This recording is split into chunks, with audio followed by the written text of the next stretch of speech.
Yes, people, welcome back to Albert JTV, Albert Talks Podcast, episode 7. Before we get into it, let's smash the intro.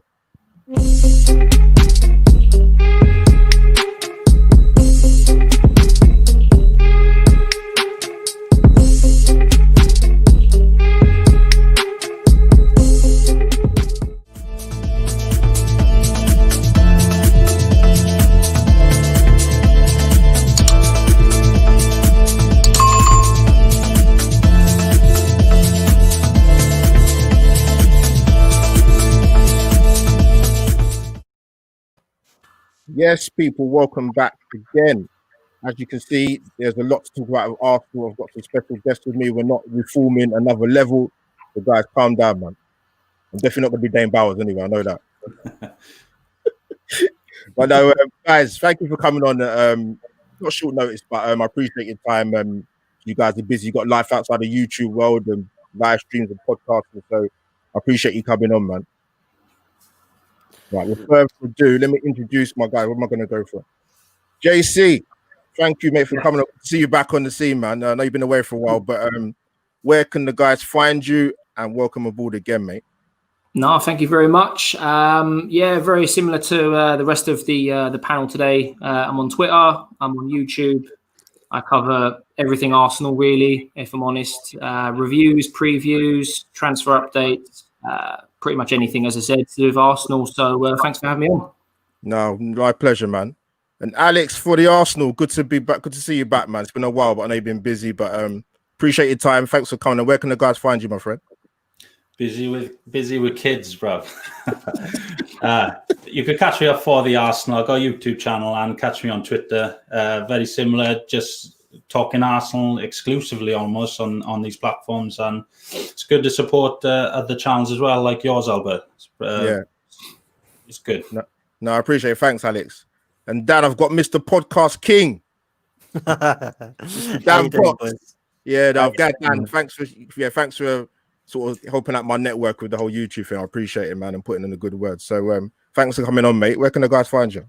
Of course, man. Anytime. I'm a big fan of yours, big fan of the channel. Come and follow me if you wish at DanArsenal87, or if you fancy coming and listening to me and the gang on the same old Arsenal, then please come and follow us at same old AFC. But a pleasure to be on, Albert.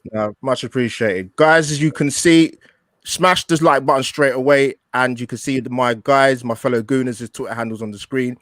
Last but not least, Mr. Ryan Colasso, my guy. Thank you for coming on. You're a busy guy. Glad to get you on, mate. Where can the guys find you, my friend? Thanks for having me on, and sorry for taking long. See, you've been asking for a while. It happens, man. Hands up to that. But as promised, I did say I would be coming on. But yeah, you can find me on Twitter. I'm quite active, tweeting about Arsenal and other things. I'm on Instagram with the same handle. I'm on other social media networks as well. On YouTube, I no longer have an Arsenal channel at present. We can sort that out. Yeah, it's the club genuinely stresses me out, so it's been a bit difficult to make content because I do get really. Yeah. I'll see it, mate. You're active on Instagram. I'll see it, mate.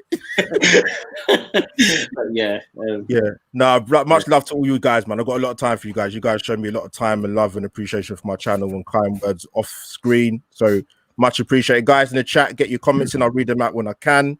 Guys, lots to talk about. As you can find me Albert JTV, and the Twitter handle is at the top of my overlay.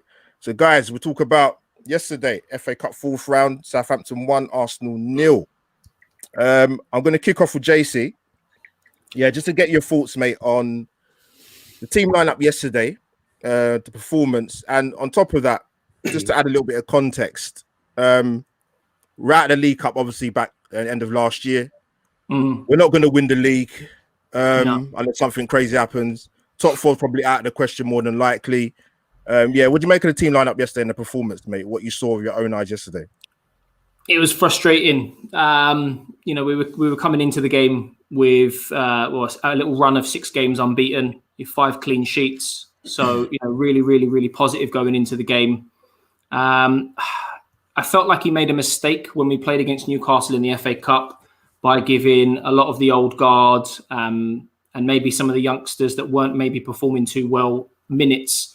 a last opportunity to impress. And I thought he was going to kind of steer away from doing that again against Southampton, who have been a much better side this season. They're much, much better than Newcastle generally. But unfortunately, I don't necessarily like to speak negatively about Arsenal. There's enough of that on YouTube already. But It's hard. but when you've got players like Willian who've been massively terrible this year, Pepe who's been underwhelming as well, Nketiah who was really good since Project Restart, and then this season he hasn't been getting as many goals. There's a load of different things that went wrong yesterday. I don't know if it was selection failure or whether or not he kind of doesn't really feel too fussed about the FA Cup this season, and he's more focused on the Premier League and the Europa League, and he sees those as better routes of putting all of our energy into those competitions, because he sees how vital it is that we get back into the Champions League. But as you say, it's going to be tough now to finish the season with a trophy. And the FA Cup seems to have been our little trophy now for the last sort of 5 or 6 years. Yeah. And we're probably going to finish the season without a trophy. As I said, I don't want to sound too negative, but that's just how I feel. And I thought he would have fielded a much stronger side yesterday. Well, Yeah. About the negativity, JC, the club have done that to the fans, mate. Unfortunately. Yeah. For many years. I'm gonna, guys, if I get any images on the screen, I'm not trying to block your faces, but yeah, when I saw the Southampton team lineup, there it is. You had Forster in goal. They went pretty strong, man. Walker Peters, Benderek, Stevens, Bertrand, Walcott, Diallo, Ward-Prowse, Armstrong, Ings, and Adams. And obviously saw the Arsenal team lineup. Dan, I'm gonna come to you, mate. What did you make of the sort of what was your first thoughts when you saw the team lineup come out at the time it came out? And what do you make of the sort of lackluster performance of what you saw with your own 2 eyes, mate? It's pretty simple for me, mate. Deflated as soon as the team come out, and got exactly what I expected from these players, which just suck. And I think that this manager is totally unconvincing and has been since November. And I can't see him doing anything right at the moment. And for him to just throw that game away just proves to me that he's not the right man for this job. If he honestly believes that fighting for 10th place on Tuesday is more important than an FA Cup game, then I need to see somebody else in. Because if that's actually what he believes is more important right now, fighting for top 4, who everyone keeps saying we're only 7 points away from it. If Everton win their 2 games in hand, right, we are looking at a ridiculous mountain to climb for 6th. We haven't even got to top 4 yet. Yeah. So let's be real. We are not going to get in the top 4, right? I don't think we're going to get in the top 6. I think the league should have just been kind of half written off for this one weekend fixture, and to say, right, let's make sure that we are still in the cup. And then if we have to rotate a few players out and stuff on Tuesday night, then that's the game to do it in personally. What is wrong with starting with Thomas Partey? The guy's hardly kicked a ball for us, right? Yeah. We're playing Granit Xhaka and El Neni yet again, who cannot play together. He's got Eddie Nketiah up front, who he absolutely loves, yet nobody else does. And not only is it just the fact that he's not good enough, he's got El Neni and Xhaka behind him to feed him. So it's so bad in terms of his team selection that it was not just deflating, but it was actually embarrassing. I look at the actual performance and I'm not shocked, Albert, because, it's not really the team that anybody wants to see at the moment when you're looking at Willian and Pepe and you're looking at Eddie. That front three, that's like relegation team form at the moment, that front three. And then I look at his press conference afterwards when he comes out and he starts saying how proud he is of the players and that they were trying hard. He's not doing himself any favors. And the worst bit for me was when he said that Gabriel wasn't fit. What the hell was he putting him on the pitch for then? I just can't understand some of these comments that he's coming out with. And people tell me he's great at press conferences. He's a journalist's dream, mate. He's dreadful at press conferences. He talks way too much than he should. I'm not convinced by this guy, and I haven't been for a long time. I was willing to give him the first 6 months to see what he could do. And of course, he won us 2 games in the FA Cup, which everyone then lauded him as the new messiah. I still wasn't convinced and still haven't been convinced. My only positive with Arteta is I like the signings that him and Edu have brought into the club, because we're starting to shift out the old and in with the new. But the actual performances on the pitch are terrible. And we've beaten Brighton and Newcastle, and everyone now thinks it's up for top 4. Come on, man. Be real. Yeah, this is not a good time for us. The performances haven't been there, although the results might have. The performances have not. And people are saying, give this guy time. we're 10th, or we're actually 11th in the league. Yeah. So if we're going to stay around that, people have said to me, it doesn't matter if we stay there. It's all a process. Why did we sack Emery then? Why did we get rid of Emery? Because that was where we were. We sacked him, but now it's okay for Arteta to be there. I don't understand the love for this guy. Listen, I hope he does well. I wouldn't be an Arsenal fan if I wanted us to lose. But if you said to me now, do you want to replace Arteta? My answer would be only with someone experienced. Because if we're going to replace Arteta with a Vieira or a Henry, we're going to be in the same boat. But if we look at a Rafa Benitez or an Allegri or a Simeone, then of course I would say, yeah, get the guy out and we'll get somebody who knows what they're doing. Because this guy is so unconvincing. And his man management of players and misman management of players, Albert, with Maitland-Niles left out yet again. You know, this guy's come in, he had a man-of-the-match performance against Everton at right-back and then gets shoved in 4 weeks later against Palace at left-back and they wonder why he plays bad. He's doing the same thing with like Reece Nelson, nowhere to be seen. Willian yet again falls straight back in. We got Willock as well, who I don't actually rate, by the way, but he doesn't get a look in instead of Xhaka or El Neni. And then obviously the Balogun situation, I'm scratching my head. I'm still scratching my head about Saliba. No one can tell me what happened there. Right. There's so many things I'm questioning. And the loyal players that he's sticking with, like the Bellermans, Chakas, Lacazettes, obviously Mustafi and Kolasinac even was playing in the Europa League games. I'm so confused with this manager, man. So yeah, unconvincing, mate, and not a surprise at all when I saw that team line up that we lost the game. Yeah, Dan's good points. I mean, before I come to you, mate. Yeah, I mean, we made 8 changes. Like I said, it's a competition that you could even arguably say has kept him in the job, because people talk about credit in the bank, but if he doesn't have the FA Cup win, then what credit in the bank does he have? I take into consideration it's his first job, but then he shouldn't have been put in that position in the first place. And the scary thing is with Arteta is they was prepared to give him this job in the first place before Emery got it. So yeah, Alex, when I come to you, mate, what did you make of the team performance and lineup? And also as well, Alex, just to add to that, what did you make of the substitutions? I think the game showed what we've all been thinking for a long time, that our squad is nowhere near good enough.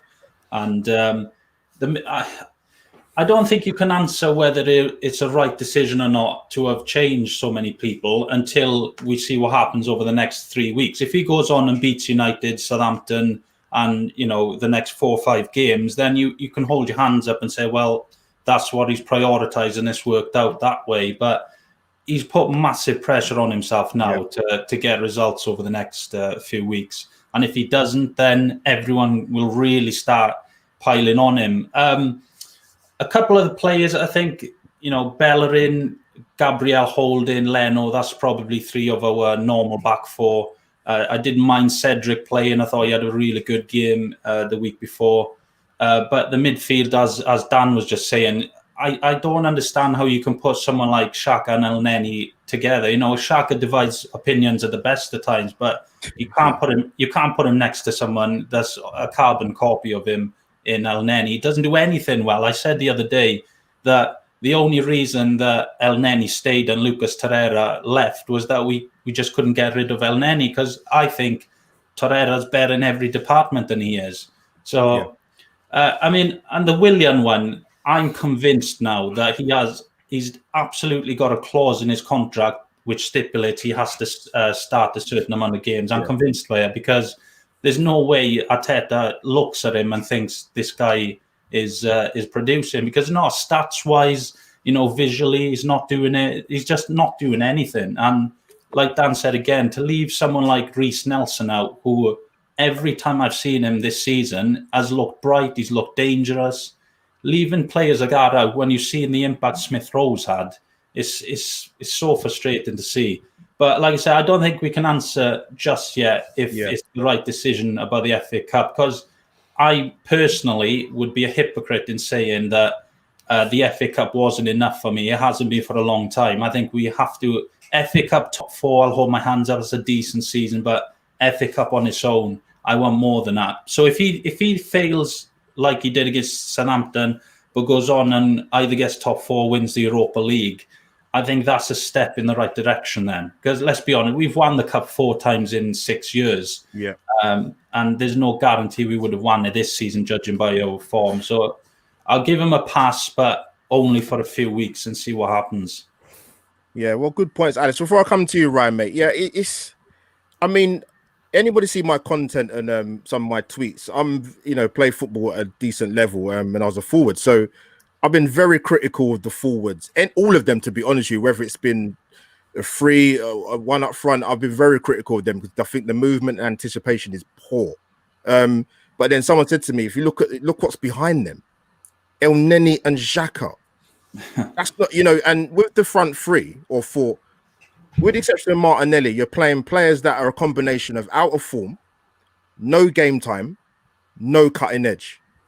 And you're going to a ground where we have an awful record.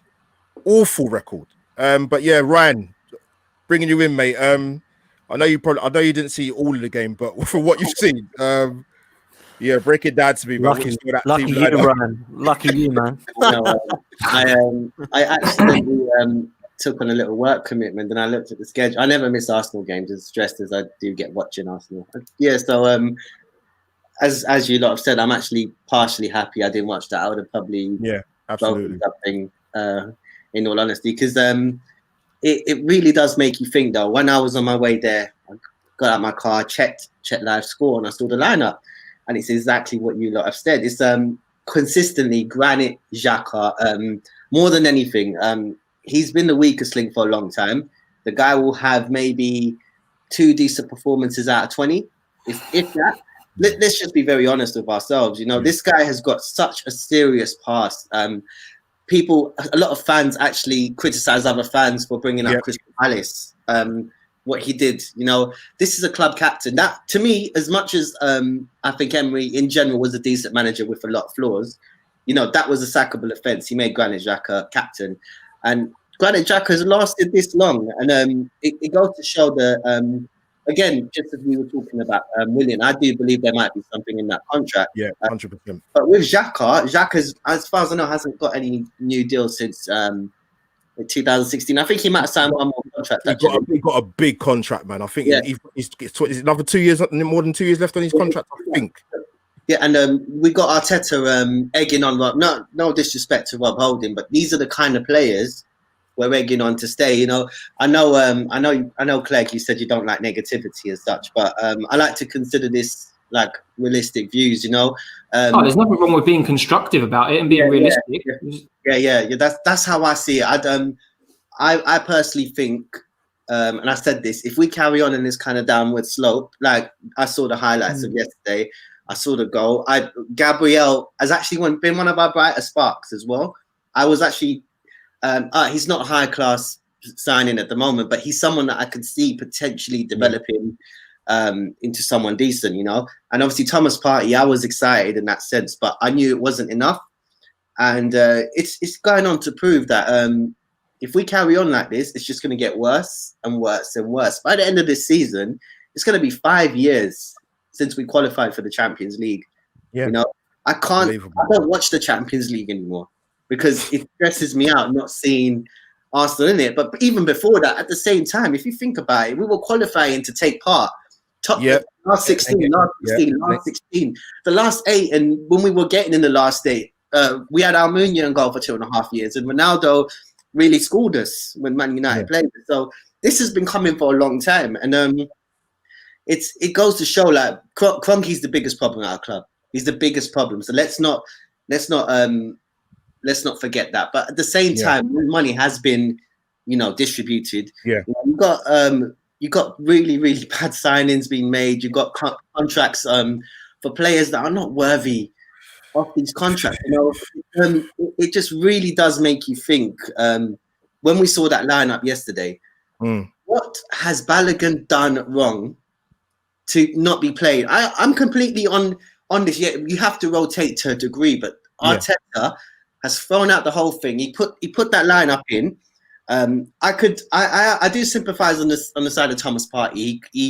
We don't know about his injury, because I think he's been rushed back even now. But I do want him to play. Don't get me wrong.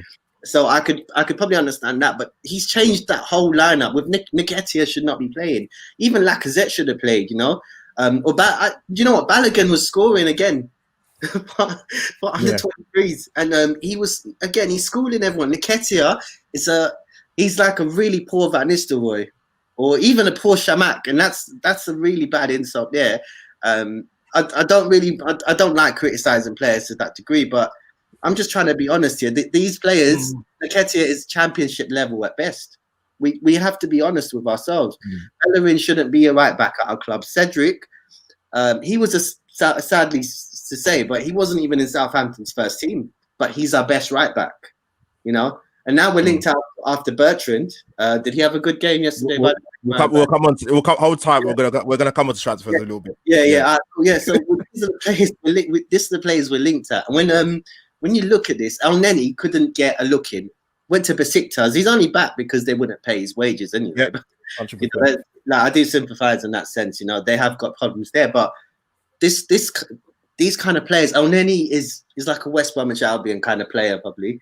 You know, and these are the players that we're starting with. I prefer him to Xhaka.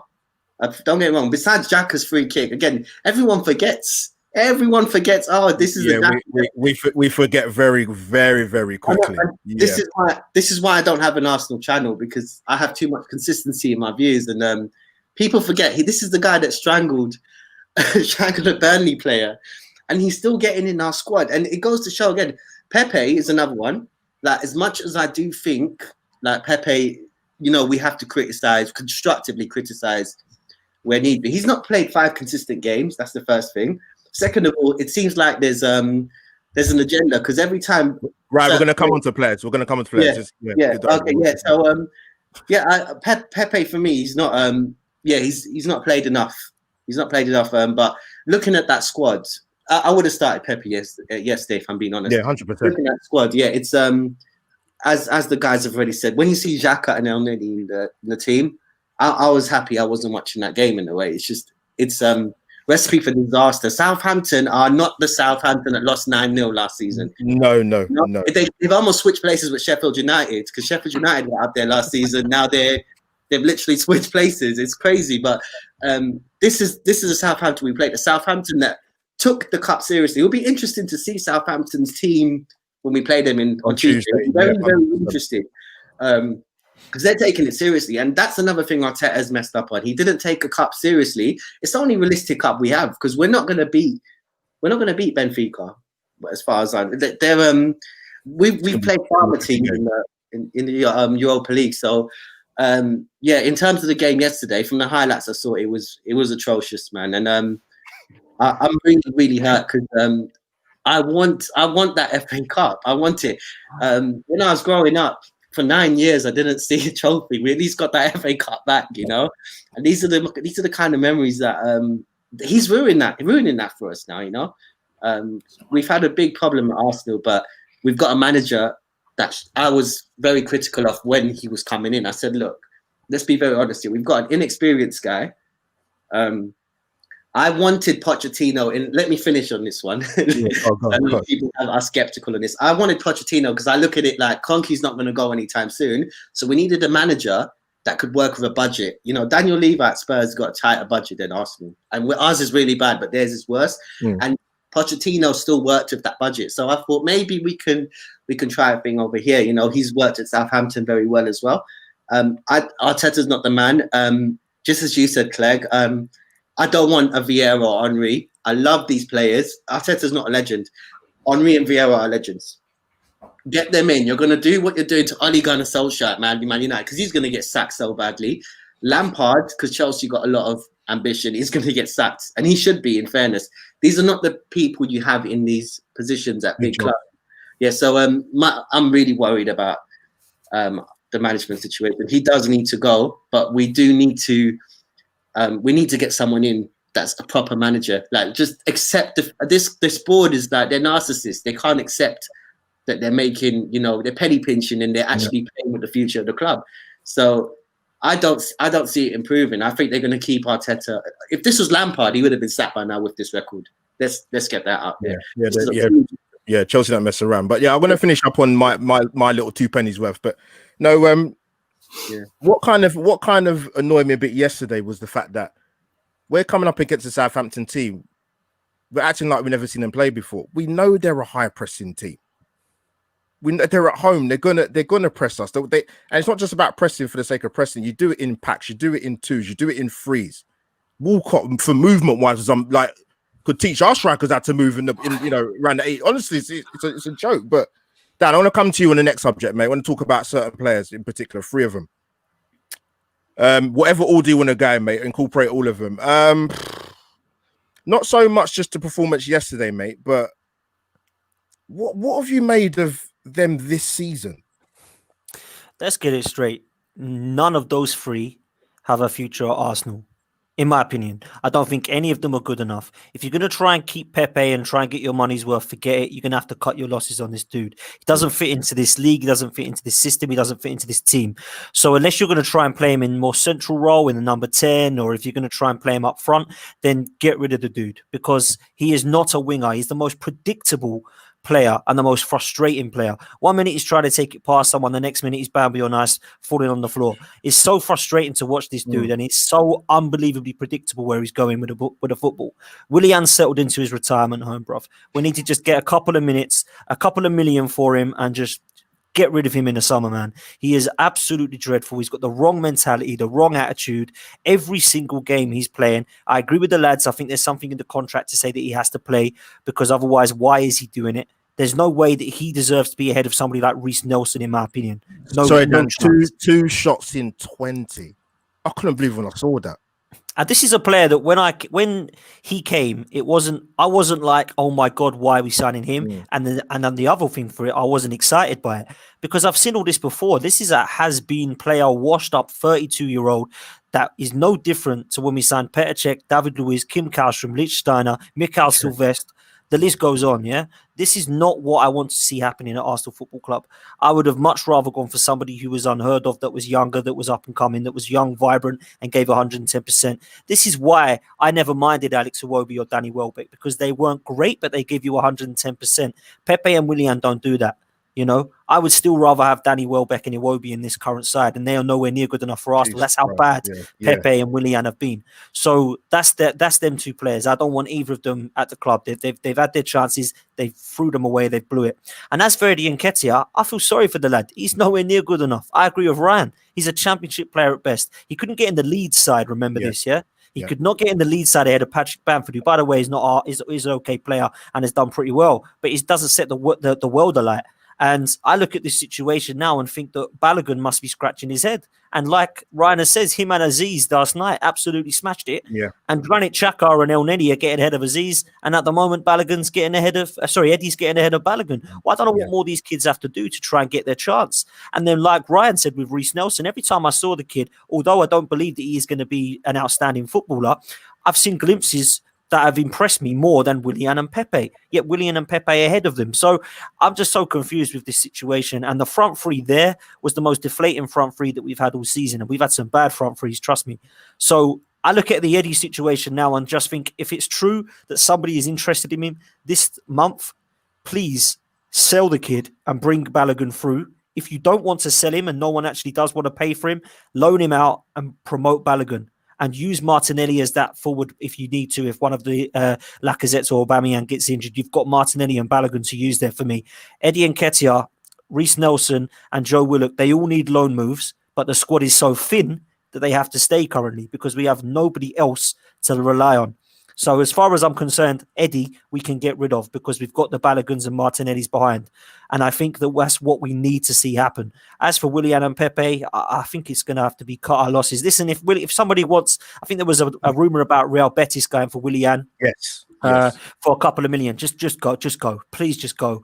Just go now, please. And Pepe, listen, if we're going to get 20 to 25 million for this dude, we're going to have to just accept it. Do you know what I mean? And just say, listen, we cut our losses because he is not worth 70 million. Raul, I mean, thank God that geezer's gone, because if he believes that was better than Zaha, then I'm glad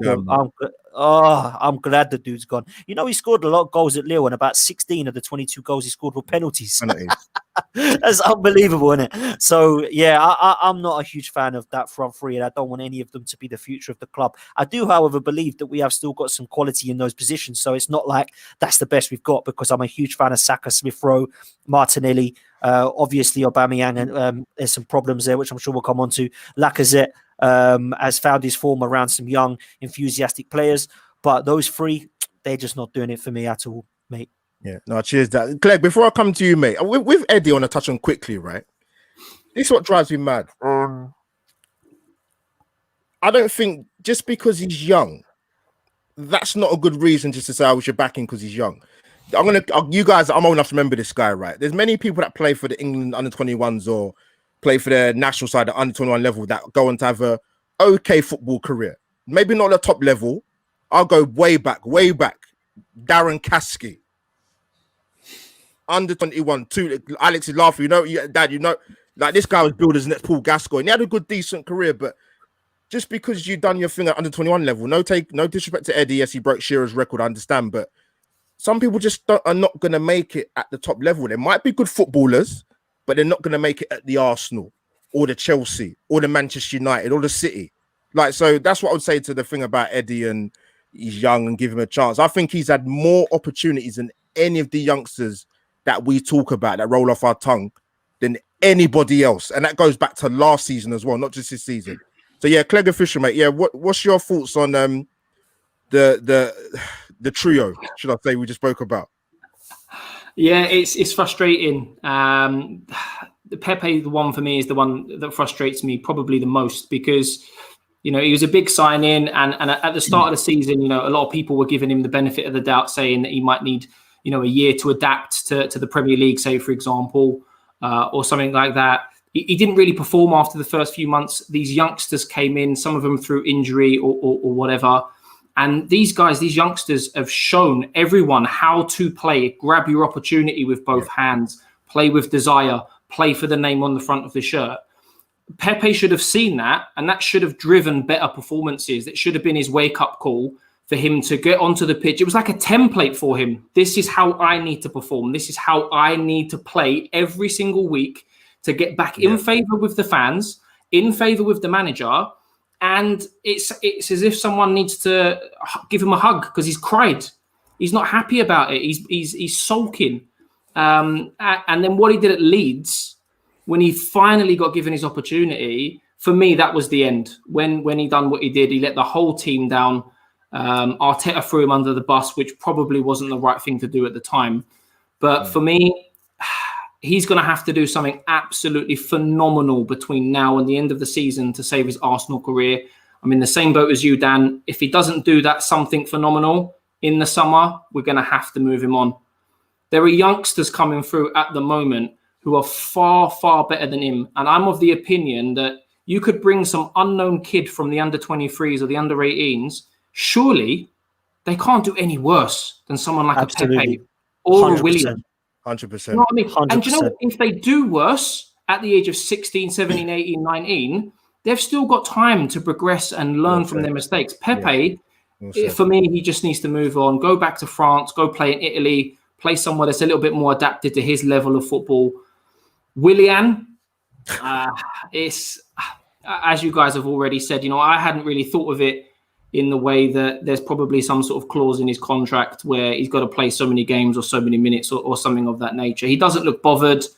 He's strolling around the pitch. It's 100% a retirement package for him. And if there's some way in which we can move him on in the summer, then we've got to move him on. And it's really, really funny because I think after the game, Arteta was questioned about avoiding similar scenarios where we've got players on big contracts who are just going to sit on the bench or sit at the training ground and earn their coin until the end of their contract. Surely Willian is the next scenario. Because if he doesn't want to leave in the summer and he wants to earn his 150, 200 grand a week for the next 2.5 years, then who's going to offer him a contract based on the way he's played this year? Who's going to offer him the same money? Nobody. Nobody's going to offer him that money. It doesn't matter where you go. And Nketiah, I do feel really, really, really sorry for him. I think he probably should have gone out on loan in the summer. And I think that with the situation with Aubameyang dragging out the signing of his contract, the uncertainty about what we were going to do with Lacazette in the summer because he was entering into the last 2 years of his contract, I think Arteta panicked and kept Nketiah there because he didn't want to be in a situation where we had no real serious world-class recognised strikers in the first team. And I think he panicked and no one could see what was going to happen with Balogun. But that was a perfect opportunity yesterday to play him. And I think the only reason he hasn't played is because he hasn't committed to a new contract. And Arteta's trying to play hardball and say, look, if you want minutes, sign your contract. Until you sign a contract, we're going to play Nketiah. But Nketiah now, for me, he's probably ruined his opportunity, and he may go out on loan in the summer. We may sell him. But if it means bringing someone else through the system, then we've got to move him on. He's not good enough, unfortunately. If we want to make strides into the top 6, the top 4, get back into the Champions League, Lacazette and Aubameyang, they're not getting any younger. Nope. And if that's who we're putting all our eggs in that basket, we need someone who's scoring 20, 25 goals plus per season minimum to be in that conversation. When you're looking at title contenders, when you're looking at the likes of Aguero, who I know is injured at the moment, when you're looking at your Salahs, Fernandes is scoring loads of goals for Man United at the moment. Is Nketiah going to be that guy? I don't think so. So we've got to move him on. We've got to move him on. They're not good enough. Those 3 players are not good enough for Arsenal. No, good strong points again as always from you guys, man. Brilliant. I'm going to come to Alex. Let's hear your thoughts, mate. Let's hear your thoughts about the magnificent trio. Albert, before you do that, man, I'm going to have to shoot off, man. Love you and leave you. But listen, I appreciate your time, man. Thanks, bro. We'll speak to you soon. Yeah, man. We'll speak to you soon. Ryan, JC, Alex, absolute pleasure. Good to speak to you lot. Everyone in the chat, please subscribe to Albert's channel, and I'll speak to you all soon. All right, cheers, Albert. Take it easy, mate. Take care. Take care, guys. See you later. See you, mate. Yeah, go on, Alex, mate. Sorry, what's your thoughts, mate? Yeah, I had no problem with Willian signing, but the minute the news came out that it was a 3-year deal, it was never going to work out well. Never going to work out well. And if that was the icebreaker, whether he was demanding 3 years, we should have just said, sorry, we can't do that anymore.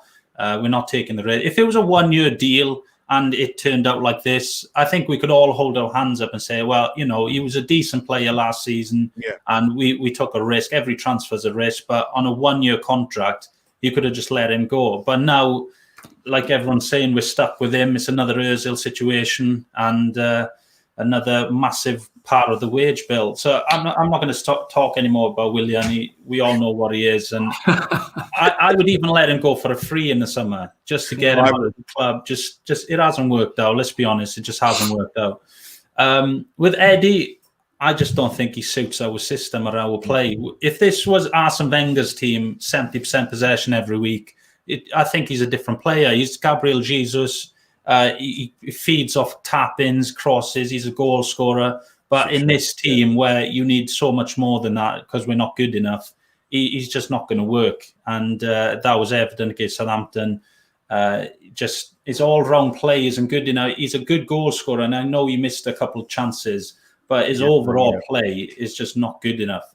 And with Balogun, I agree with what JC was saying about a standoff, and that's exactly what it is. The reason he's not playing is because he hasn't committed to a new deal, and that's how it's going to be now till the end of the season. And we're just going to have to hope that he somehow takes the plunge and signs a deal. But I can't see him myself. I think he's already gone, which is a massive shame. And it looks like we're stuck with Eddie. But I think Eddie in the summer, he could go out on loan and he could come back a different player. It's unlikely. I think this is what he is. He just doesn't suit our system. And Nicolas Pepe, I mean, I agree. I actually agree with what Ryan was saying earlier about he hasn't played 5 games in a row. Now, if you think of every big signing from other teams, the manager has their arm around him. He's never had that since day one, even under Unai Emery, who's even openly come out and said that he didn't want him. He wanted Zaha. He's never had that confidence of the manager's arm over his shoulder and say, you know what, you didn't play well today, but you are starting next week. And maybe that's what he needs. But unfortunately, like I just said, we're not good enough to be able to risk that and to, wait for this sort of player to come through. I think it's just another signing that hasn't worked out. And if we can get a bit of that money back, we should sell him. But yeah, with Saka coming through, I think his Arsenal's days are numbered now. No, you make a good point, and I'll take it back to even before I come to Ryan. If you'd have said to me at the start of the season that obviously with Emil Smith Rowe hadn't had a Premier League start until what 5-6 weeks ago. He wasn't even. Arteta wasn't even willing to give him a shot at all. That we've been in a situation where a club of our size are relying on youth to get us W's, to put in consistent performances, and not the experience. It's a shambles. We're in a bit of a mess, man. But yeah, Ryan, let me come to you, mate. Yeah, your thoughts on these three guys, man? Pepe, Eddie, and Willian. Probably not even so much William, but the other two most definitely. Yeah. What have you made them this season, mate? The three musketeers. Listen, I'm going to start with Nicolas Pepe. With Nicolas Pepe, I do stand by that point about he hasn't started 5 games in a row, but we just have to be honest with ourselves. Least on the wing, he's not really a winger. I think Dan said it before he went. A lot for Lille, he was playing through the middle. He was playing. I'm not going to sit here and pretend I was watching Lille. Yeah, 100%. Yeah, you know, a lot of our fan base tend to do that. I'm just putting my hands up. I've seen the highlights of things, and he was looking okay. I'm not easily sold by that league because at the same time, you know, Shamak looked good. Yaya Sanogo to a degree looked okay. You know, so I'm not fully sold by it. But I do think he's not started enough games. That price tag was heavy, which is why he's getting that criticism. But we have to look at the way he plays as well. Sometimes he's like a poor man's Ronaldo when he's in the final third. What is he doing? Like he does too much in the end. And there are times where he has created chances. You know, he's a million times better than William, who's taking his place, which was very frustrating. But you know, again, I do think there's that clause in that contract as well. But Pepe, I think he needs a run of consistent games for the middle. He's not going to get that. At the same time, I do like Emil Smith Rowe in that middle position. But again, we are relying a lot on youngsters. But he's the better of the three. It's not much of a consolation. Yeah. With Pepe, to a degree, I can understand. We might have to cut our losses. 100%. We might have to get 25 million for him. It's gonna. We've not paid him off. We've not paid him off yet. Yeah. No. You know, this is Arsenal over. So on that note, I do think there is better in him, but we are in a position where the same kind of thing with Arteta, where we can't afford to experiment with a manager. We can't afford to experiment with players that are not doing it. So on that note, I do think there's more to come from him, but I wouldn't blame the club. And if we had to cut our losses, in all honesty, because it's very frustrating watching him. You know, it's not the worst to watch. Yeah. But let me go to Nketiah, because even he's not the worst out of the trio for me. Trio. Nketiah, I said it already. He's a championship level striker at best. You know, he wasn't doing it at Leeds. Patrick Bamford again, there's another from Chelsea, was doing it. Again, wasn't setting the world alight, but much better. Nketiah, I was happy when 2017, you know, he scored against Norwich. Everyone was happy. We got through the Carabao Cup. Yeah, that's cool. But at the same time, just because they're coming from Hareland, they are our guys. You know, by that logic, you know, I grew up near Arsenal. You know, I'm not getting in that team. You know, just because I'm Arsenal through and through. Good examples, Carl Jenkinson. Arsenal through and through. But we can't risk putting these players in the team when they're not good enough. And with Nketiah, we're taking huge, huge risks. Yeah, Balogun has been scoring. Now, I know the club doesn't take these decisions immediately. We're always playing players until they're past their worst. Yeah, we're doing that. And with Nketiah, when I say championship at best, he might be, maybe West Brom might take him. Like if West Ham was I can't believe we're turning down. Why are we turning down these offers? Even without Balogun, we should still sell Nketiah. Like he's not doing it for us. He's not doing it for us. Even obviously, Lacazette for years has been frustrating as well. I'm not going to sit here and deny it. But these are the players that should be playing ahead of Nketiah. He should not have started yesterday. With Willian, so this is the worst one. I've actually had to dig up some tweets of mine for this. I actually said it in July, May. I said, look, he's coming for a payday. this is why I like Twitter. You know, people can see things. I say he's coming for a big payday. Yeah. It's gonna be a big problem. I was okay if we were to sign him for a year deal, but this 3-year thing. Bear in mind, he turned down a Chelsea 2-year deal.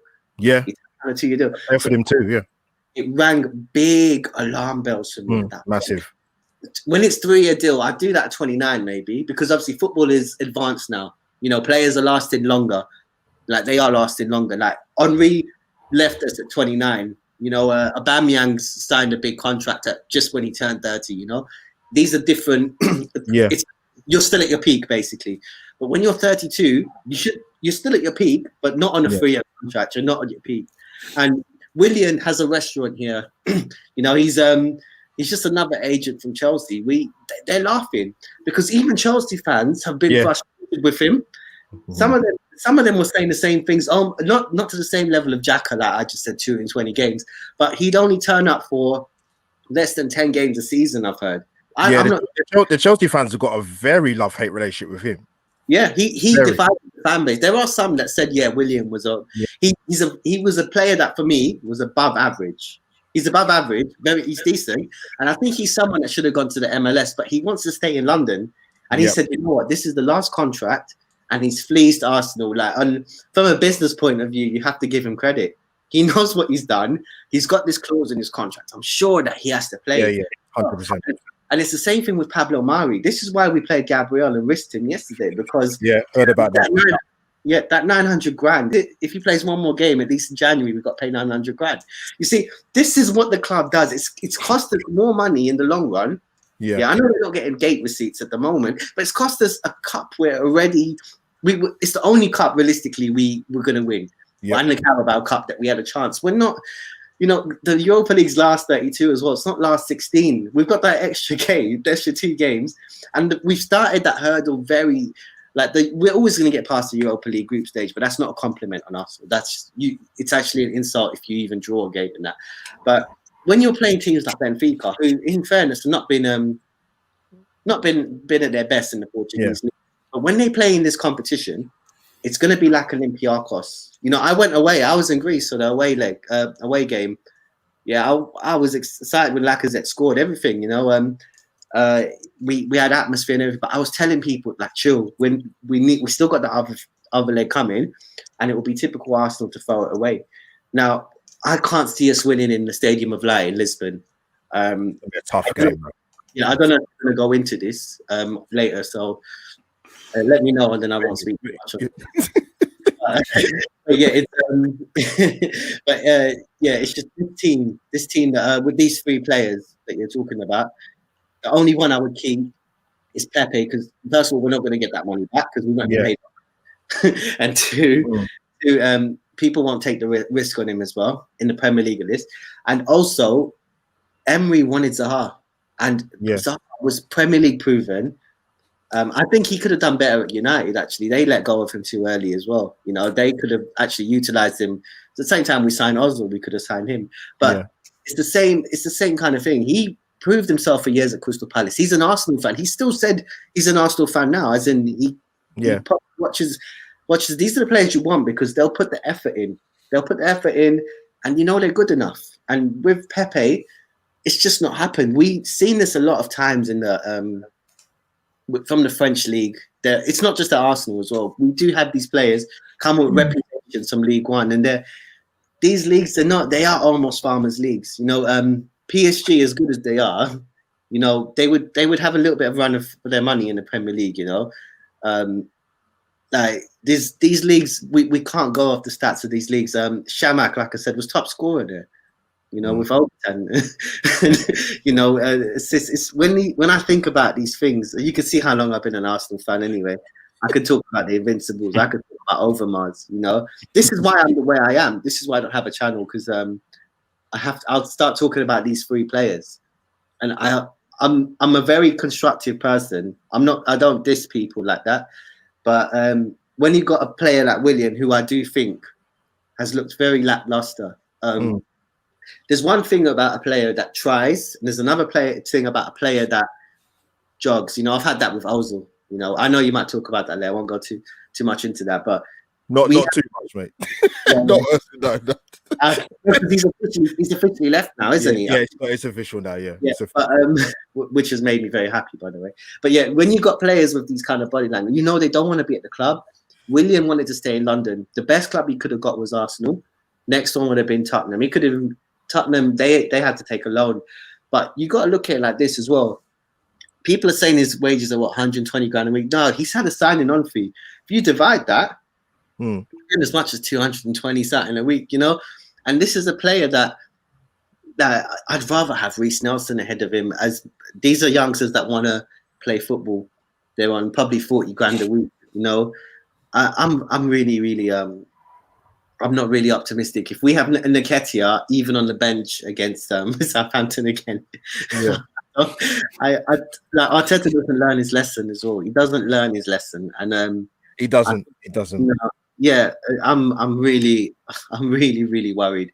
But on that note, to just conclude those three players, yeah, Pepe, I could see why we should give him a chance, but at the same time, on devil's advocate side, yeah, we should possibly cash in on him. You know, we can't keep being frustrated, but maybe give him a chance down the middle. Nketiah, Willian, out. You know what? Even more, Willian out. I can tolerate Nketiah in comparison to Willian, but they both need to go. But I can. The chat is very lively, guys. If you're watching, you just tuned in, smash the like button straight away. Follow my gooners on their Steam channels as well, please, and follow them on social media. RJ's in the chat. Is he in the chat? There he is. Very sensible guy. Alex, before I come to you, mate, for our next topic, guys, if you don't know the drill by now, this is what you need to do.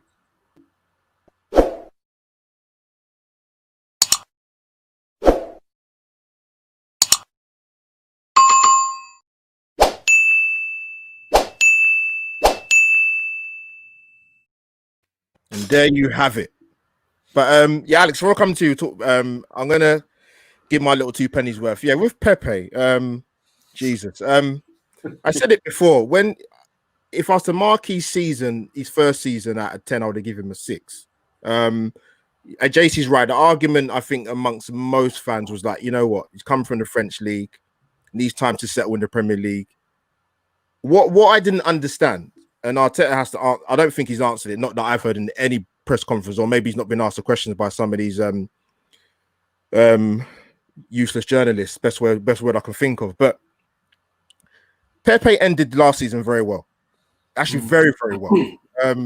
With the FA Cup semi-final and the final, we get Willian in, benched straight away. No, you know, he didn't. I don't think he started his first league game until Man City away. Like who go? You know, we ain't won at City for years. So if you expect him to pull up trees without no game time and then to perform against Manchester City away early doors of the season, you got no chance. That's the thing. The one thing that annoyed me with Nicolas Pepe, and he does it a lot. He's got natural abilities, skills galore. Sell a man a dream once, twice, 3 times. Have a bloody shot at goal. You're in a position to shoot. Pull the trigger. Even if I'm not a football coach, even if you're gonna, I thought to myself, you know what? When we played Everton away, for example, in the league, and even yesterday, I thought even for a little tactical switch or whatever, just stick him on the left. At least if he gets through, he gets an opportunity, he'll have a shot at goal on his favourite foot. Because when he plays on the right, 9 times out of 10, when he's got a chance to go on his left foot, he comes back on his right. He done it against Newcastle in the league game. I wanted to strangle him because I don't know what he was doing. It's footballing IQ, which Bukayo Saka has. Pepe doesn't. To me, I don't think that's even something you teach somebody. Me personally, I think you should have that in your in-game management. Willian, I'm not going to spend too much time on because you guys have covered it brilliantly. Eddie, you know my thoughts. I don't think he's good enough. I don't think he's going to make it at Arsenal. He may go on to have a very good career, but then I just don't think it's going to be at Arsenal. But yeah, Alex, going to come to you. We're going to talk about transfers. And before we do that, let me smack a little intro.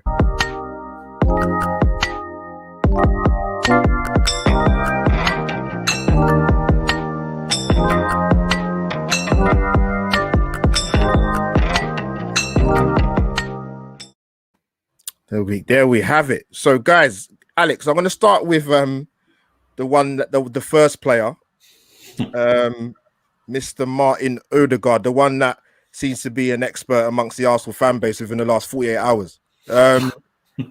You guys would have seen my short clip. You guys would have seen my short clip that I did from my content after the match review yesterday. And I clipped that particular thing for a reason, because I see some of sections. I'm going to say sections. I'm going to say all because that's unfair. Getting gassed about potential signings, and when I say signings, loan signings. By the way, the key word loan. We have very short memories. Yeah, but yeah, Alex Martin Odegaard's right. So still a young guy, 22. Signed for Madrid, I think at 2015. Has had loan spells at in Holland and Spain. Everybody looks good on the YouTube clip, mate. To be fair, Chris Davison did put a good one out. Even I thought, you know what? I get, playing devil's advocate, I get why some Arsenal fans are kind of hook, line, and sinker in terms of the guy's ability and what he can do, because we don't have that type of player at Arsenal. I understand that. But Alex, yeah, do you know anything about Mount Odegaard? What do you make of his impending arrival? Does it excite you, or should we calm down because we've been down this road before, i.e. Denis Suarez? I think Denis Suarez is a harsh one. I always comment on it when it's brought up. He was injured. I mean, listen, whether he had an injury record before, that's on the club. I'm not sure about that. But he came in and he was injured. You can't blame the club for that. With Odegaard, I think he's a very offensive player. And him going to Real Madrid was very unlike Madrid to sign someone for that much at that age. They often buy them. They often buy them off the teams that buy at that age. But he's a good player. But my only worry is that he's going to block Smith Rowe's path, because I do not believe Arteta is going to risk playing Partey, Smith Rowe, and Odegaard in certain games. I think he's far too pragmatic for that. He's probably going to go Xhaka, Partey, and then Odegaard, and he's probably going to just bench Smith Rowe. You don't bring in someone like Odegaard and leave him on the bench. So my only worry is you're going to block the potential of Smith Rowe for the rest of the season, unless he plans on playing Odegaard on the right hand side, and then you're blocking Saka, or if he's on the right, you're blocking Martinelli. So my only worry is that Mikel Arteta doesn't manage the starting 11 properly for the rest of the season. I'm not expecting him to play Odegaard and Smith Rowe against like a Villa away, but in games where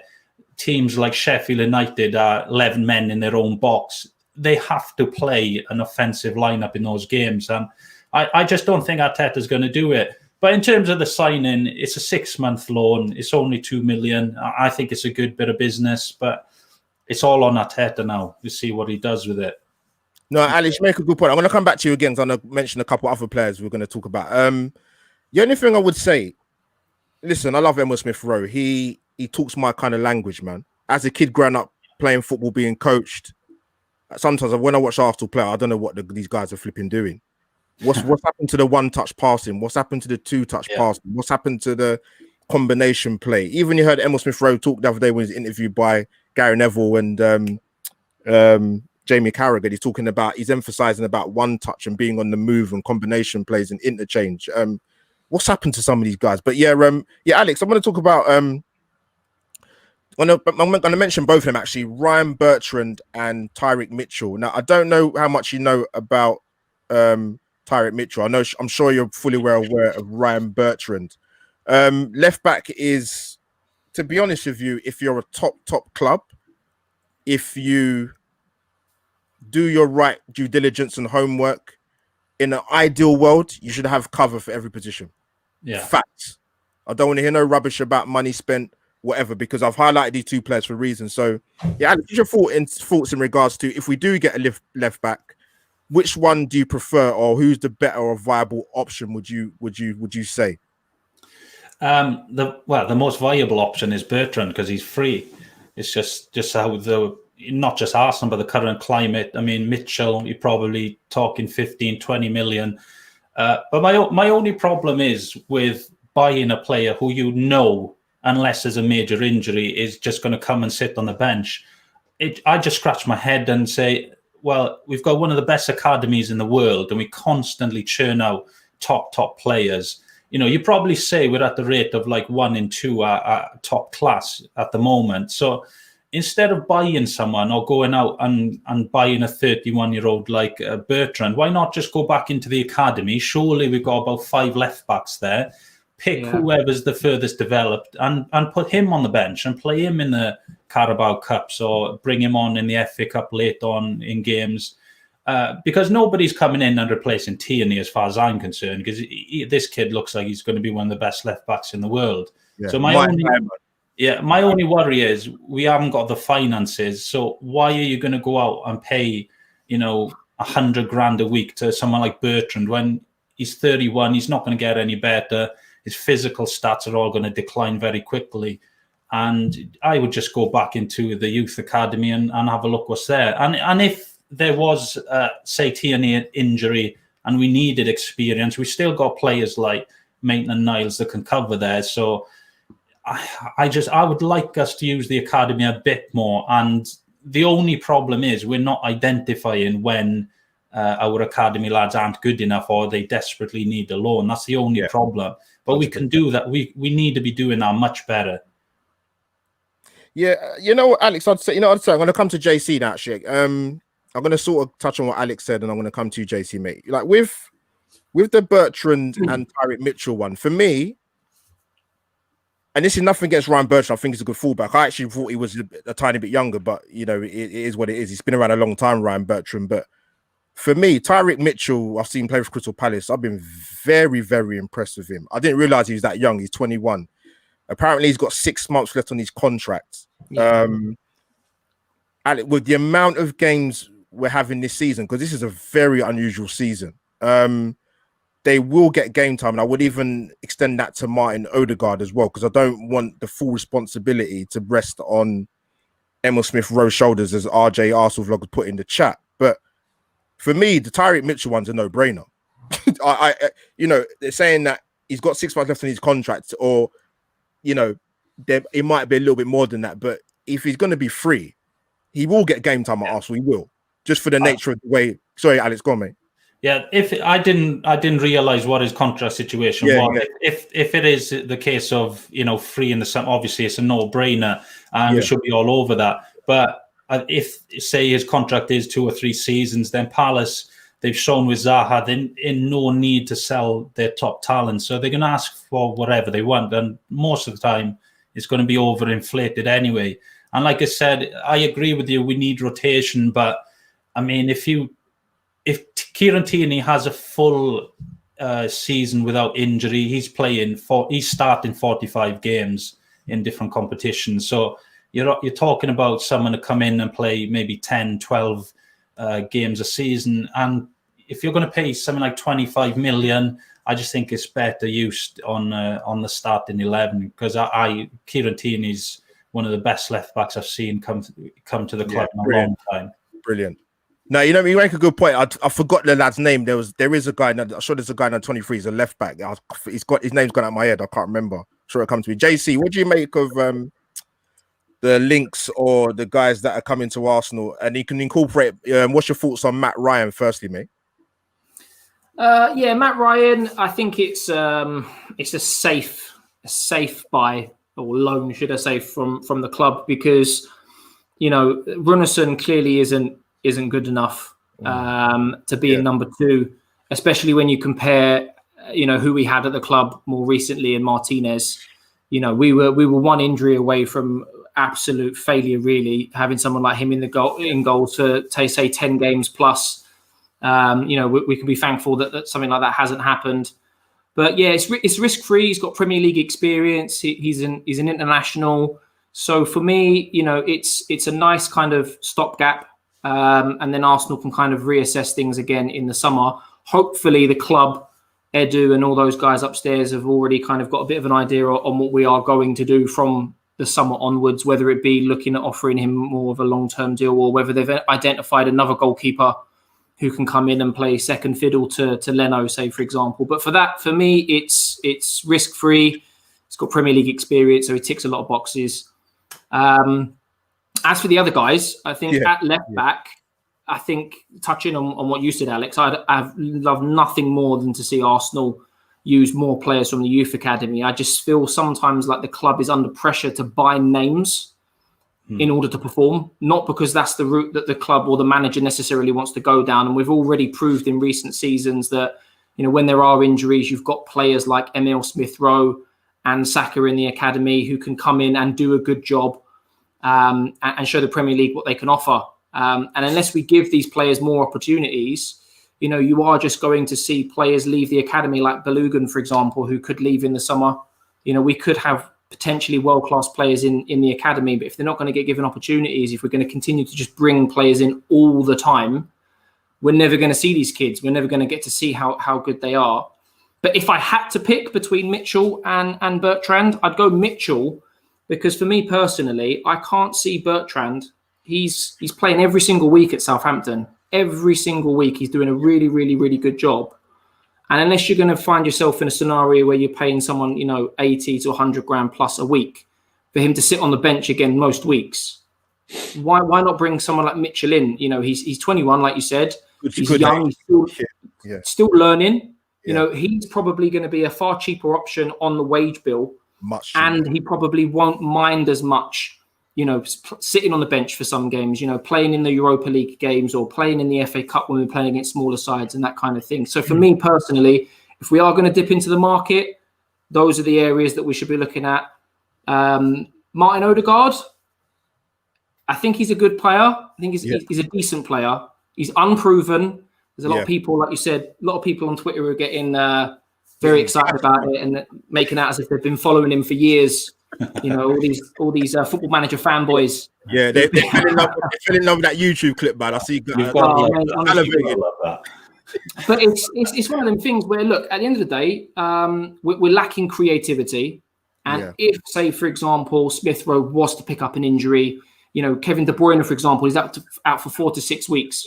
You know, he's their creative spark at City. If Smith-Rowe, someone who we shouldn't have been relying on in the first place, if he does get injured, you know, who do we bring into that area of the pitch? So as long as it doesn't stump Smith-Rowe's development and his game time, I'm all for it. Yeah. But what I don't understand is, should we be looking at something a little bit more long term?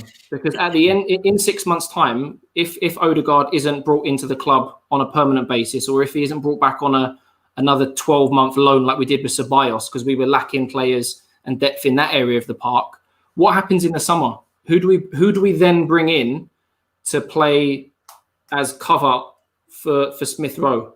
Do we bring in someone younger than Smith-Rowe because he's only 21 himself, 2021? Or do we bring in someone who's 28, 30 plus to play in that role? That's the only concern for me, really. But I think a fairly risk-free Odegaard. Yeah, no, it's great points, guys. I'm going to pick up, before I come to Ryan, we'll pick up with Alex and JC. Kind of, you do make good points about the youth and the under 23. My only issue is, it's not so much the players coming through, it's whether your head coach is going to give them a chance to play in the first team. Yeah. And that is the big $1 million question with Arteta. You've seen some of his decision makings in terms of substitutes, and you know, we're in a generation where we're allowed to have 9 subs, guys. And he's still not picking some of the youngsters. So that would be my only issue. It's not so much that the talent is there and it's very difficult to make it at Arsenal in the first team and many other clubs up and down the country, academies. But my only question mark would be on Arteta, really. Is he going to be the man you want to bring these youngsters through? So Ryan, coming to you. What have you make of the gossip of the players that have come in or been linked with Arsenal, i.e. Matt Ryan and Odegaard and Bertrand and Tyreek Mitchell? What's your thoughts, mate? I'll start with Matt Ryan. That's done. Basically, Matt Ryan, it's he's got the experience. Yes. It's only till recently he's not been good shout. Yeah. One. And we got to bear in mind, we've not brought him in as a number one. That'd be a problem. We've not brought him as a number one. You know, Leno is still there. You know, we can argue about Martinez all we want. Sadly, it's already done.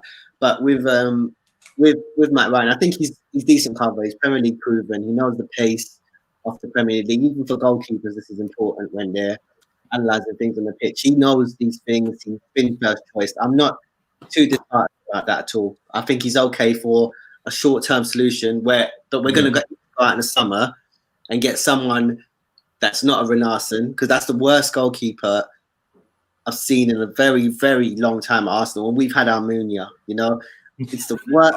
I still can't understand that goalkeeper signing, and they're still talking about David Raya.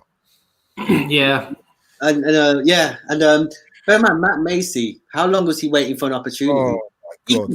He's been better than Renarsson. He's been training with better players. Renarsson wasn't even getting into Dijon, was he? Wasn't playing first. He's number 2 there. He's number 2 for his national team. Boy. I just don't understand. Like, you know what? I'll stress about it. I'll just stick to Matt Ryan. We need to get rid of Renarsson. That's not going to be a problem to get rid of as such. We're going to have to take a loss on even $1 million. It's so ridiculous in football, but we're going to have to take a loss on that because clubs might only pay 200,000 for him or something like that. So yeah, in a nutshell, Matt Ryan, I'm all right with that. Where was he? Odegaard. Give me your expert knowledge, Ram. I want to know everything about it. Expert knowledge from two days of looking at Arsenal Twitter. I can't stand. Sometimes I'll be honest, I can't stand Arsenal Twitter. A lot of them do go on like they have, as you said, they've been observing this player forever. Yeah, they bought him at a young age. Ronaldo's made comments about him. I've known about him. Yeah. I'm not sitting there watching him as such. He wasn't getting in this team. He's been going on loan.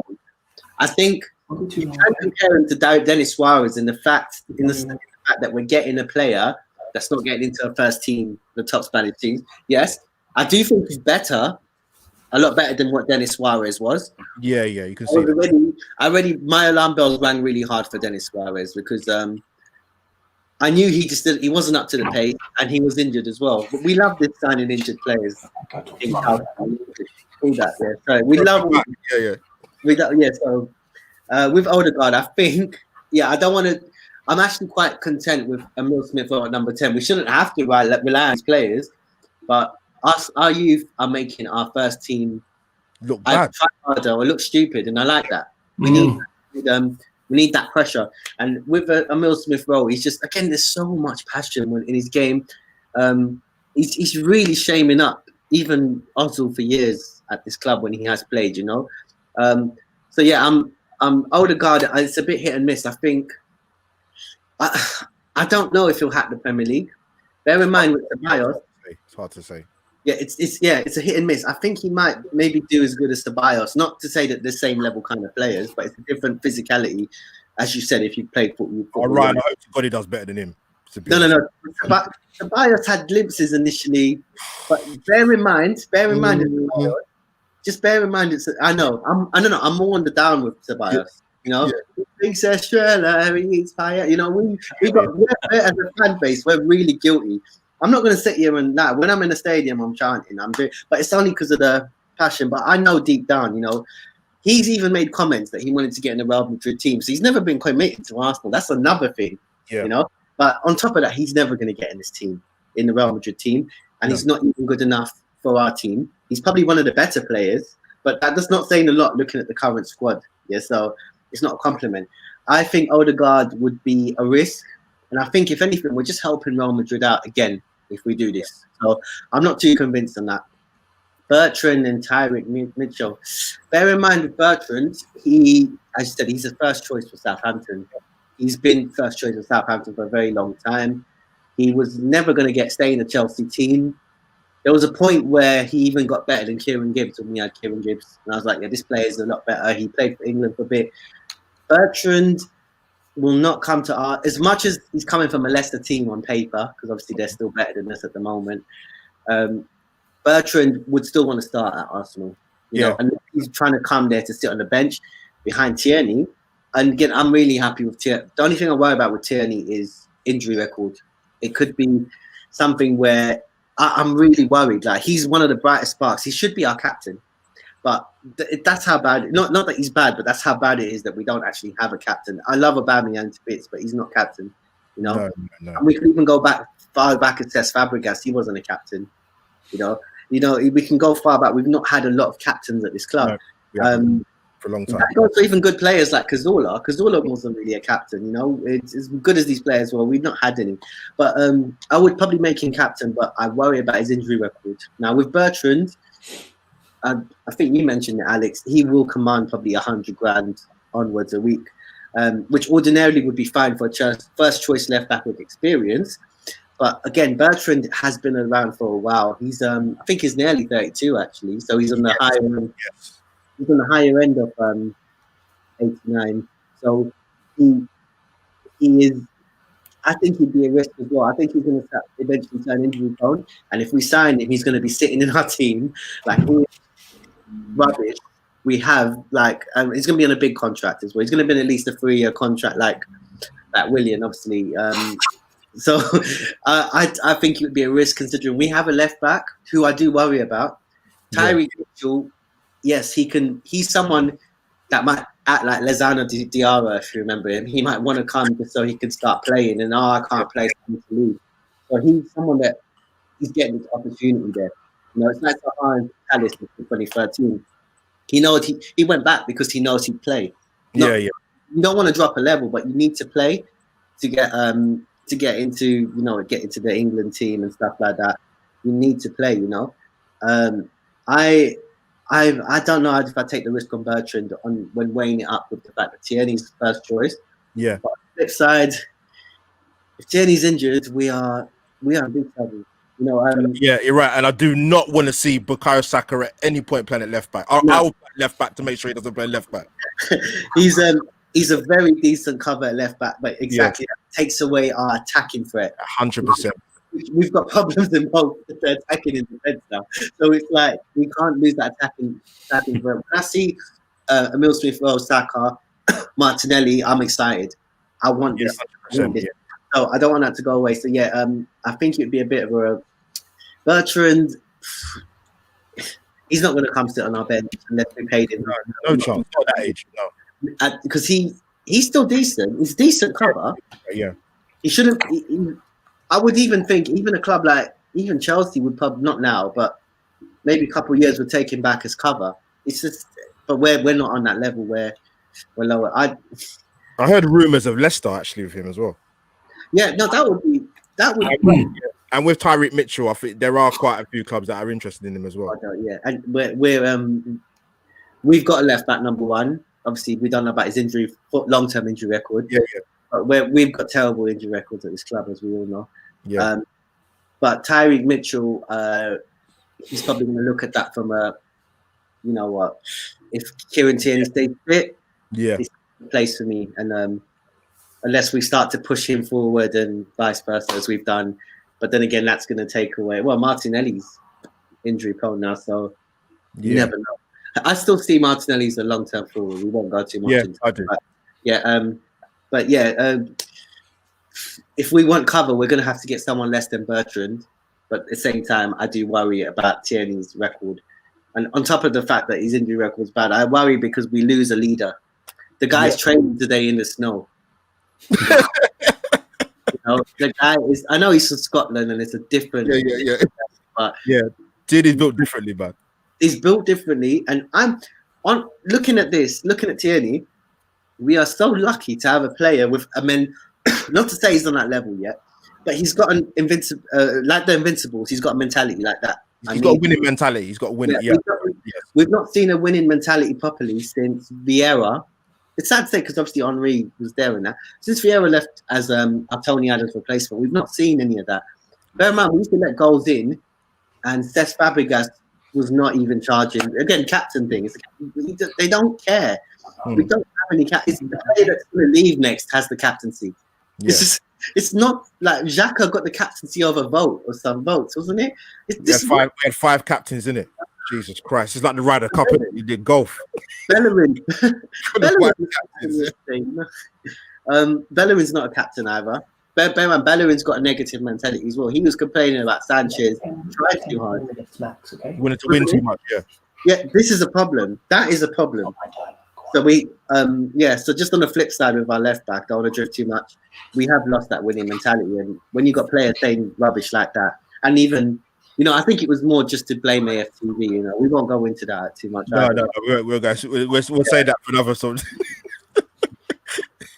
But yeah, before, I'm gonna come to I want to show you guys something. You've probably seen this already.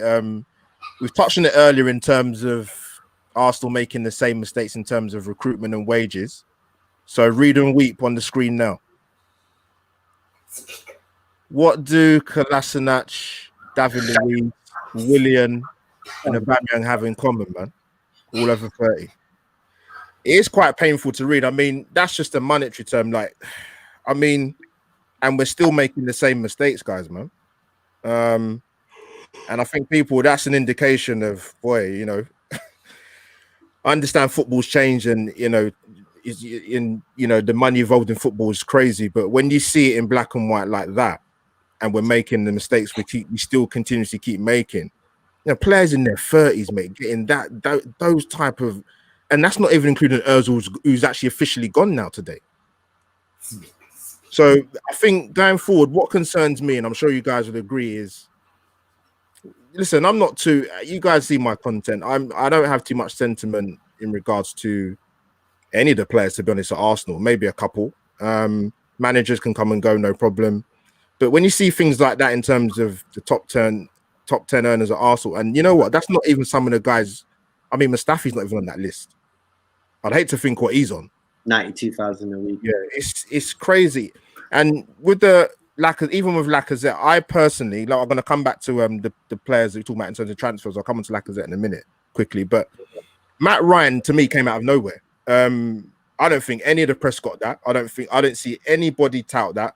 The first time I became aware of Matt Ryan as a potential possible signing, and that wasn't even potential, it was just someone mentioned him when I was on another podcast, Guns and Yellow Ribbons, before the Newcastle game, and someone put it in the chat. And I thought, actually, you know what? 28, over 100 odd games in the Premier League. Like Ryan mentioned, only recently kind of not really in the Brighton team from, I think, December last year. December, yeah. Makes sense. Odegaard, all I'm going to say is I'll judge it when I see it. I'm not going to go by YouTube or the Fiat 500 crew on Twitter or Instagram because I'm going to give myself a migraine. Tyrick Mitchell, Bertrand, Alex, will take your point, JC, in terms of bringing through. We must have a left back at the club. Oh, 100%. We've got far too many centre backs. We bought Rekic. We've been linked with. Apparently, I heard rumours say we're linked with a centre half from Stoke City. I think it is. What is going on at this football club? We need another centre back on top of Saliba, and I mean Mavropanos is out on loan still. Yeah, I mean, he won't make it though. He won't make it.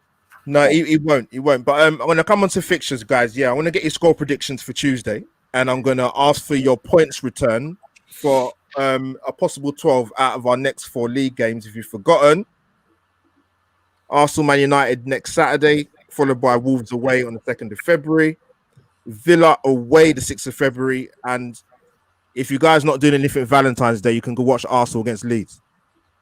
So, Alex, I'm going to come to you. Score predictions on Southampton on Tuesday. What are you saying, mate?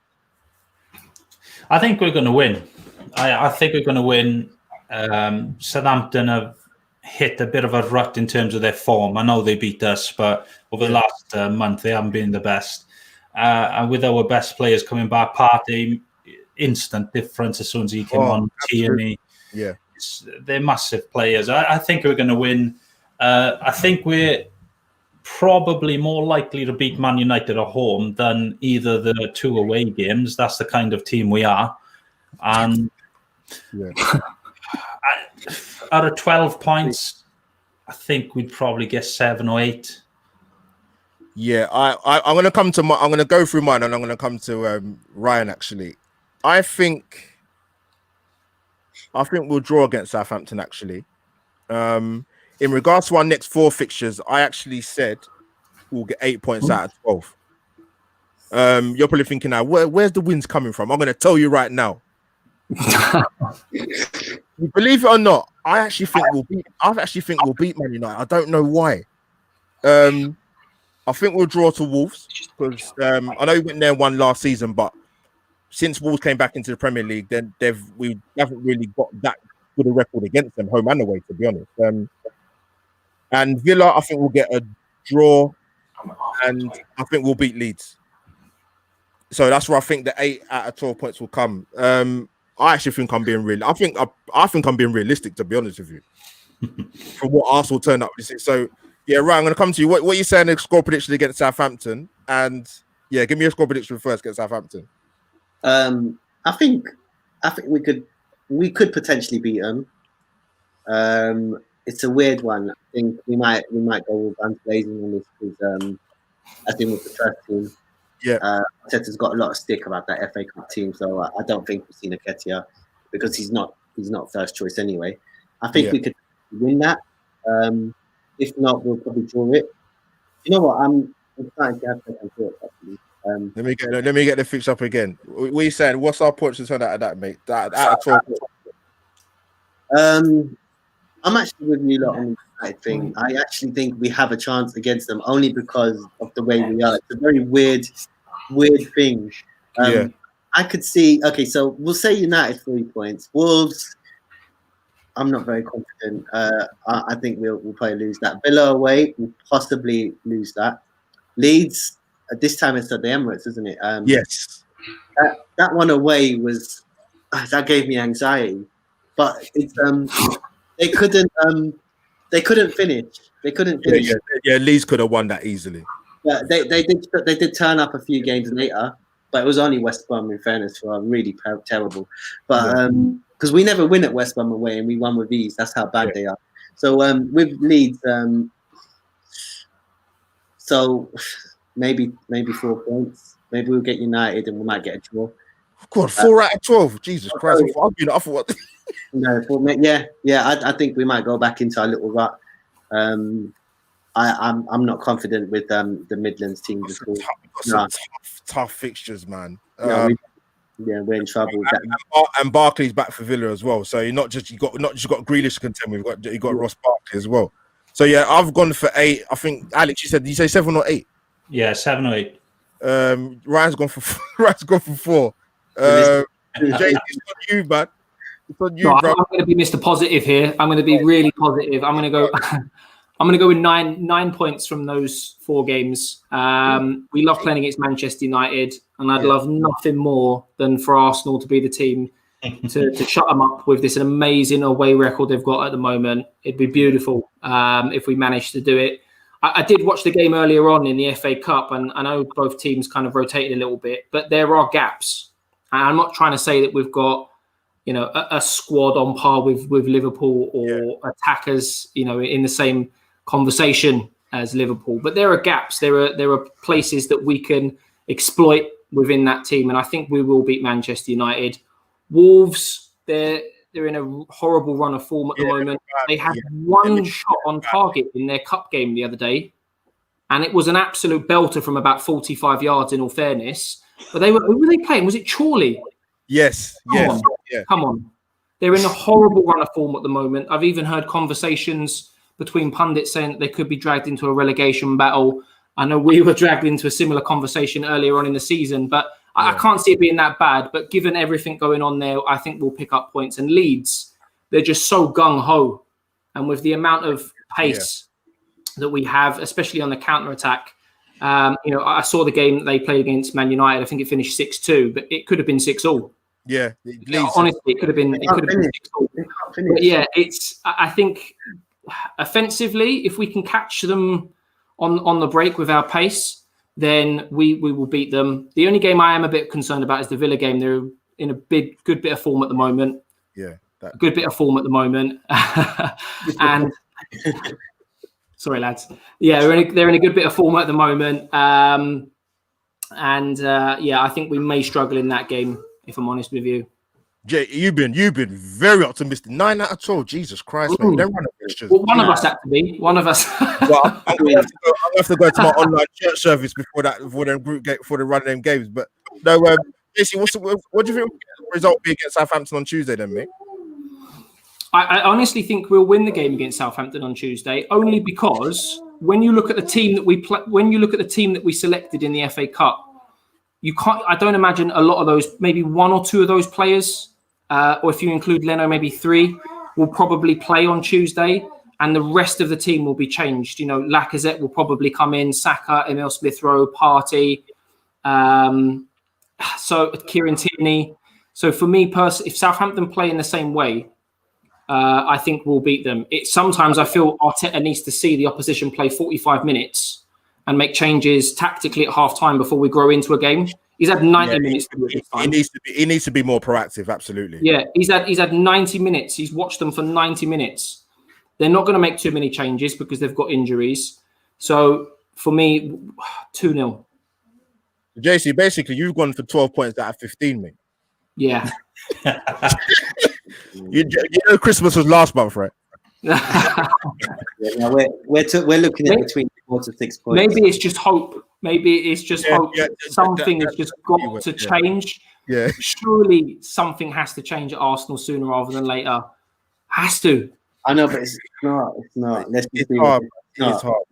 Not with Arteta there, not with Kroenke there. We just have to be realistic, man. We're going to get 4 to 6 points in those fixtures. I don't want to be the guy to say it, but JC's gone for 12. JC's gone for 12. Well, 12 out of 15. Ryan's gone for like 4 or 5. I think me and Alex are kind of on par of like 7 or 9 points. It's hard, man. We've got some hard running games, mate. Like, but we'll see what happens, man. Because, well, what are we? We're in the top 10 in it, or top 11, wherever we are in the league. I'm not too sure at the moment. But things can only get better. But people said at the start of the season, this is going to be a bumpy road, man. Yeah, I did. But it's actually gone a lot worse than I actually thought. Even for someone like me. I saw this coming. Yeah, you have said it for quite a while. I said that I got torn apart at Bournemouth away last season. Yeah, we're going to be lucky to finish 9th. We finished 8th, in fairness. But then, you're being negative. No, we're still playing sideways, backwards. This is first game, fair enough. But we've got an inexperienced manager. Yeah, we got the FA Cup. But I was telling people we're not going to come out this run because some people start talking about top 4. We've not finished in the top 4. Forget that. There's too many strong teams now. It's just Villa, Southampton, and Wolves are a threat to us finishing above them. Even we're not going to finish in these positions. I miss that Champions League music. I can't really watch the Champions League anymore. This is like I said. I don't have an Arsenal channel no more because I see this getting worse. I personally think we're going to be, if we carry on like this, we're going to be relegated in some season. I personally think so. We will be relegated. Wow. And this is another thing. Note this point. I say this as well. Kroenke will only sell up when Arsenal stop profiting. And it's sad, but we might need to get relegated to get rid of the biggest problem. I don't want that to happen. No, of course. Yeah, no one wants that to happen. But it's just, I can't take this. It's just like, I know this is getting worse. I know like people like to talk about Lee Gunner, oh, you're being negative and stuff. No, he's actually a very realistic fan. He's quite consistent with his views. Maybe his delivery. I think maybe the delivery might be a bit questionable. No, I'll give you that. He's obviously got different ways. I articulate myself without, certain, I like to be, polite about how I articulate things. Blunt, very firm. But I can see, not to justify, but I can see why that aggression comes. When you tell fans consistently this is what's going to happen, and then they call you negative, and then in the end it's like, what do you want him to say? It's been years, and then it's just he's going to. You know what it is? There's a lot of. We're going to wrap up, but the thing is, what I will say, there's a lot of buzzwords that get thrown around a lot, just for having an opinion, and I'm not talking about I agree. Saying something just to get likes or to get views. I'm just talking about you having an opinion as to say, I don't know, Bellerin's not good enough. We need another right back. The Fiat 500 crew will be on you, and that's just the women that fancy him. Yeah, forget the guys. They'll be on you a bit later, but it's mad. But now, guys, I want to appreciate you for coming on. Thanks to the guys in the chat. Great chat.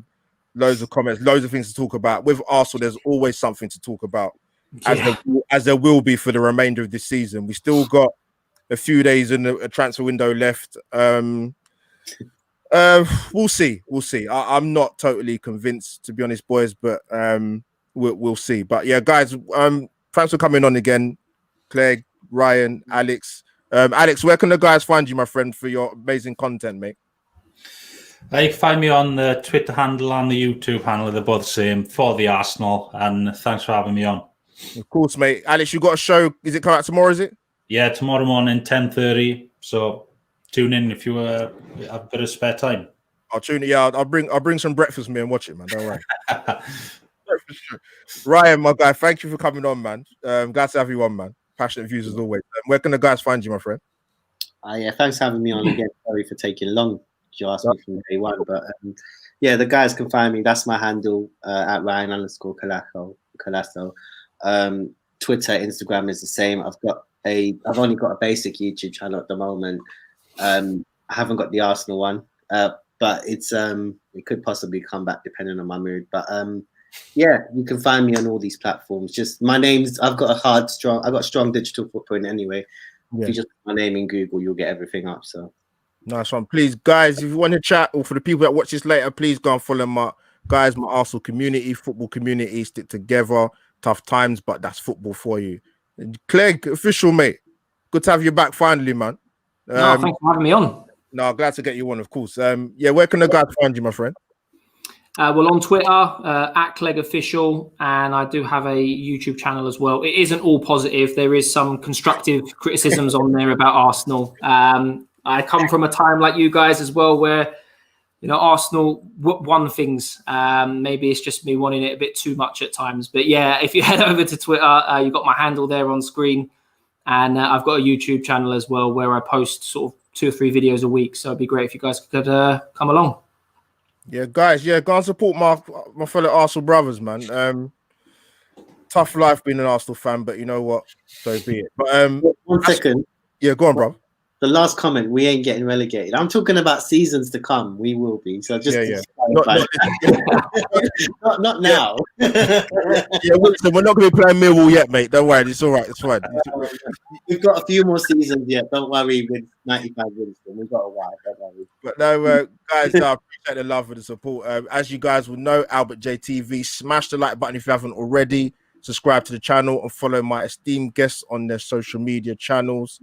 And that is me, Albert JTV, over and out. Albert Talks Podcast, episode 7.